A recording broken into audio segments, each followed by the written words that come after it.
In recent years, historians have established that slavery during the Viking era was far more common than once believed.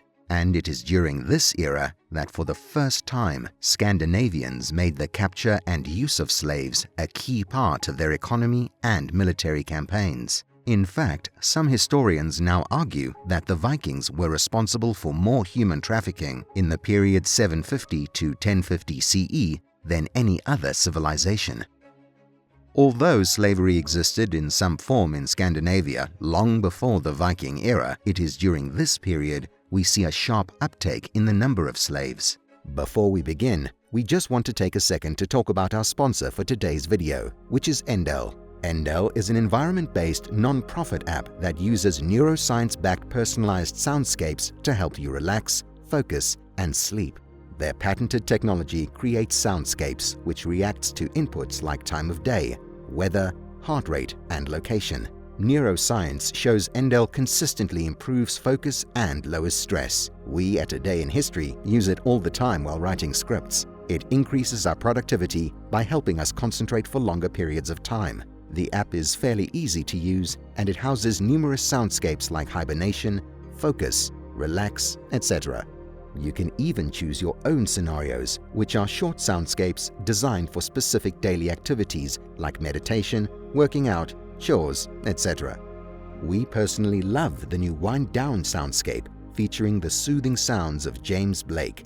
This track is deliriously dreamy, with drawn-out echoing vocals, deep, thoughtful piano, and restful synth effects. The first 100 people to download Endel at our link in the description will get a free week of audio experiences. Now, let's get back to our video. Today, Scandinavia is known as 3 separate countries: Finland, Norway, and Sweden. But back in the 8th to 11th centuries, these 3 countries were more of a loose region known as Scandinavia. The people of Scandinavia were followers of the Old Norse religion and recognized throughout Europe under the banner Norsemen, or the now more popular Vikings. Scandinavian society consisted of loosely connected tribes and petty kingdoms of Vikings scattered throughout the 3 regions amidst large areas of uninhabited land. As people most famous for their seafaring adventures and terrifying raids across Europe, it's no surprise that, like many other societies, Vikings regularly not only took goods from the places they raided, but people too, making them a slave-reliant society.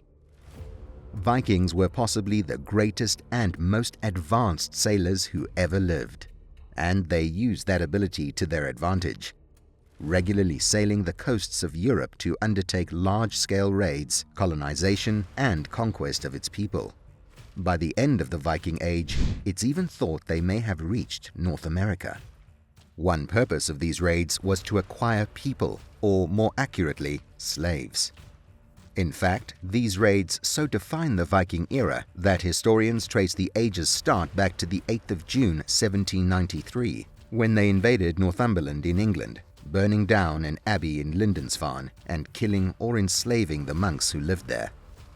In Viking society, slaves were called thralls, which translates to the modern-day thralls. They were obtained in a number of ways, most commonly stolen in raids across Europe. But there were also those born into slavery or those who were made into slaves as punishment for their crimes. In some cases, people would also sell themselves in order to pay off debts. But the Norse thraldom system was not as we understand slavery today. For all our literary evidence, we lack hard archaeological proof of slavery during the Viking era, leading to a lot of speculation of how it was perceived. Our modern-day understanding of slavery largely stems from the horrific treatment of black people in the 18th and 19th centuries, but in ancient society it was perceived slightly differently. Although slaves may be bound to a master, they had certain freedoms and allowances that don't necessarily gel with our picture of slavery today, but were quite common in societies like the Ottoman and Byzantine empires. For example, Viking thralls were permitted to own small amounts of money or goods, and it was indeed possible, although rare, for thralls to earn their freedom through manumission, release, or even purchasing it themselves. But the definition is not what we think today.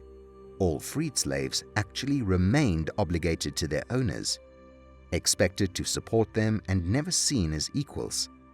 It would take 2 generations for a free thrall to be considered truly free. We also know that the vast majority of those captured on Viking raids were women. This has been confirmed by multiple genealogical tests undertaken by scientists over the last 5 years on the DNA of Icelandic men and women. Iceland was uninhabited until the Viking era. The earliest settlements began around 874 and are commonly described as consisting of Norse men and Celtic women. By analyzing the DNA of modern-day Icelandic men, we can confirm that around 80% have Norse ancestry. But when examining the mitochondrial DNA of Icelandic women, which is DNA only passed from mother to daughter, we can conclude that over 50% of Icelandic women have Celtic lineage. Some less cynical historians may suggest that this means the Viking men married women they met on raids across Ireland, Wales, and Scotland.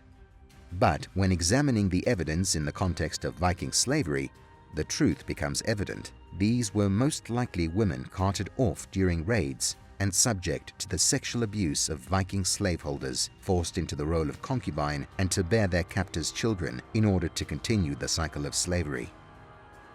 Children of these women could be acknowledged by their fathers or even made free, but Scandinavian codes did not allow them to inherit.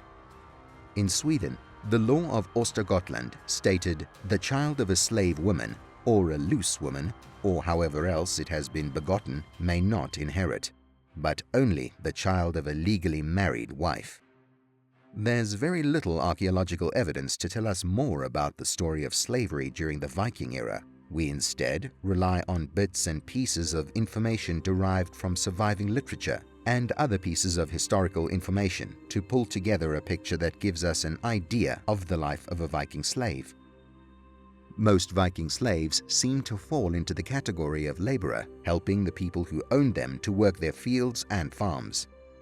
Among the elite, it's likely they lived slightly better lives than those on farms, although they were often traded as favors for political gain or to show appreciation. On farms, male slaves or thralls would be expected to do more strenuous manual labor like plowing fields, harvesting crops, hunting, herding livestock, and so on. The females would still be expected to work on the farm, but would be given more domestic chores, such as caring for the children or preparing meals, as well as feeding animals and milking cows. Another task in which slaves were most probably very prominent was in the building of the famous Viking longships. As we've already covered, Vikings were able to capture so much of the European coast so fast due to their superior shipbuilding abilities. They would use their far superior shipwright skills to quickly overpower, colonize a society, steal their people, and sail off into the sunset. We don't know much about how Vikings treated slaves, but some of the biggest slave markets in the ancient world were in places like Hedeby, Dublin, and Ribe, to name a few, all of which were places the Vikings raided and used as confirmed trading hubs. This means they almost definitely regularly used these slave trading ports as part of their societal structure. Further evidence has been uncovered in some of these locations that hints to the treatment of these slaves. For example, the discovery of shackles at major trading hubs suggests slaves were often kept bound and restrained, at least while they were being sold. Still think Vikings are sexy? Thanks for tuning in to A Day in History, and don't forget to like and subscribe by clicking the button below. If you don't, we'll get Odin to strike you down.